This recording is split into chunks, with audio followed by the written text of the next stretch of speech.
तो इस वीडियो में हम सारी अपडेट स्टॉक के बारे में कवर तो करने वाले हैं, साथ ही साथ हम एक ट्वीट को भी डिकोड करने की कोशिश करेंगे। So do watch the video till the end, because and में हमने टारगेट, स्टॉप लॉस और सारी चीज़ें डिस्कस की है। तो सबसे पहले हम ये ट्वीट रीड कर लेते हैं। And for my Hindi viewers who don't know English, so मैं उनको बताना चाहूँगा कि according to the tweet says tells us कि जब पूरी दुनिया सो रही है और जब किसी को पता नहीं है स्टॉक के बारे में कि वो स्टॉक ऊपर जाएगा, तो उस टाइम पर स्टॉक को बाय कर लो। इस टाइम पर मत बाय करो जब स्टॉक ऊपर जा चुका है। ऐसा उन्होंने नहीं कहा है, बट ये कहा है कि उस टाइम पर बाय करना उन्हें अच्छा लगता है जब स्टॉक एकदम नीचे हो, लोगों की लैम्प लाइट में नहीं हो, उनको लोगों को पता ही ना हो कि कंपनी एग्जिस्ट भी करती है।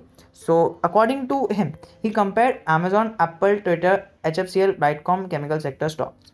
So he compared Amazon, Apple, Twitter with HFCL, Brightcom and all the other chemical sector stocks available in the market. तो इस मैसेज के दो मतलब निकाले जा सकते हैं।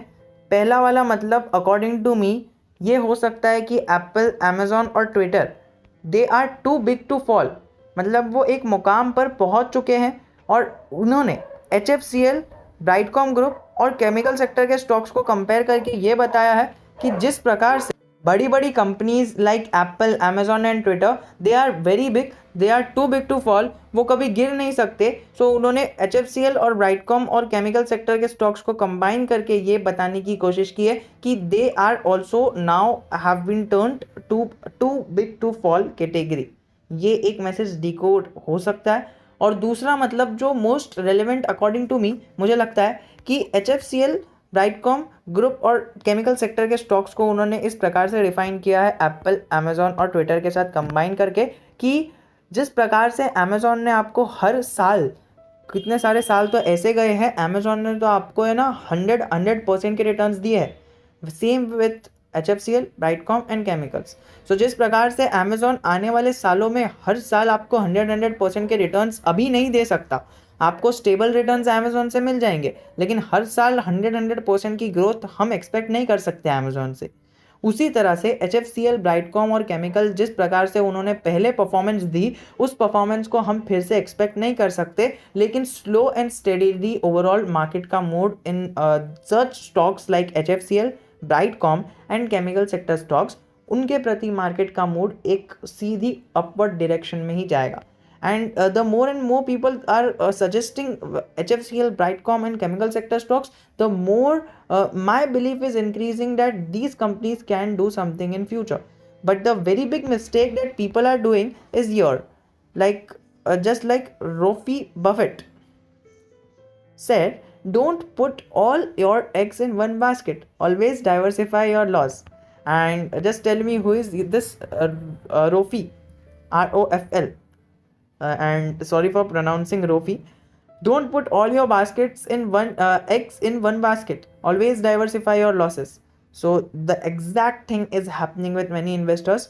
Though the stock of HFCL, Brightcom and other chemical sector stocks out there are good, but लोग वो stocks को ही खरीद रहे हैं।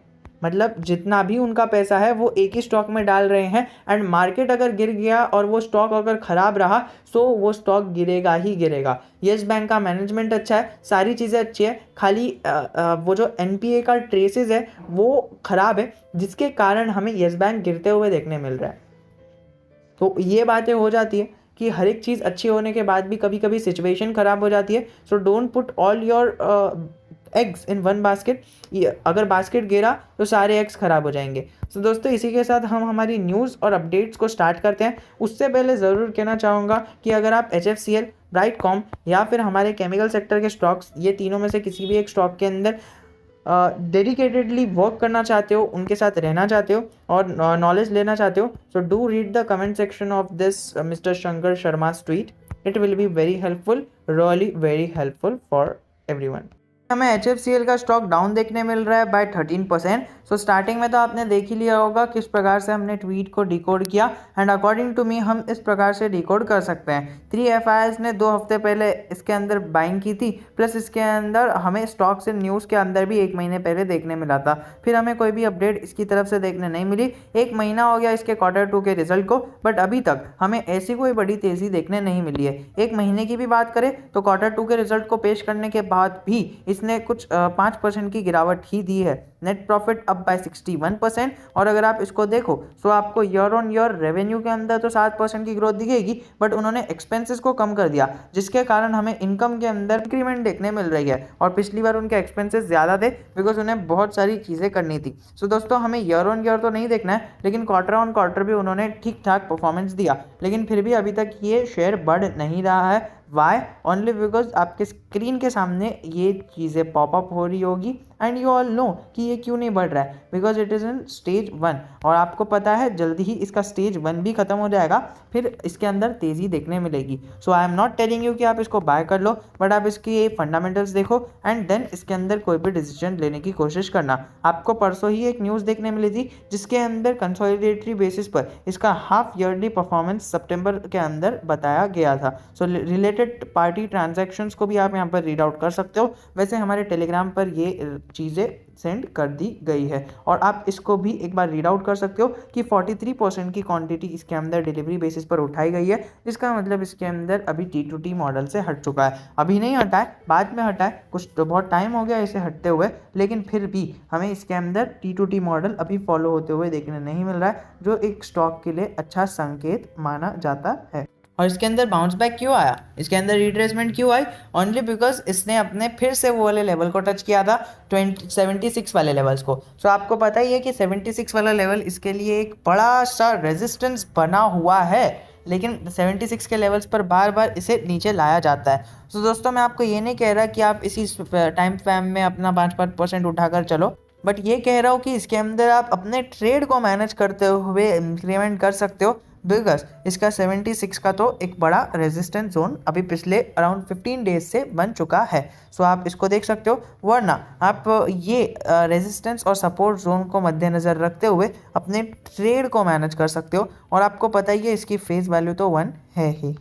83 एंड 69 ये दोनों इसके रेजिस्टेंस और सपोर्ट जोन है। तगड़े रेजिस्टेंस और सपोर्ट जोन हम कहना चाहेंगे, बिकॉज क्लासिक लेवल्स पर ये हुआ है, फिबोनाची लेवल्स पर हम पिवट पॉइंट अभी तक काउंट नहीं किया है। सो क्लासिक लेवल्स को मद्देनज़र रखते हुए रेजिस्टेंस और सपोर्ट दोनों ही R3 और S3 को आप अपने नज़रों पर रख के चल सकते हो। 69 तक आता है, सो माल उठा सकते हो और 83 पर सेल आउट कर सकते हो for short term investors. But उसके साथ वॉल्यूम का सहारा होना चाहिए, प्लस उसके साथ हमें और RSI का सहारा भी देखने मिलना चाहिए। वैसे तो 78% लोग बाय की सलाह दे रहे हैं और 2% लोग होल्ड की सलाह दे रहे हैं, क्योंकि इसके अंदर हम पिछले अराउंड 5 महीने से तो होल्ड कर ही जा रहे हैं, इतना तो हम मान ही सकते हैं। सो यहाँ पर ये सारे टारगेट्स पढ़ सकते हो। Shankar Sharma investor much more quality of HFCL bought much more quality of HFCL. He gives bullish target like an Apple and Amazon future.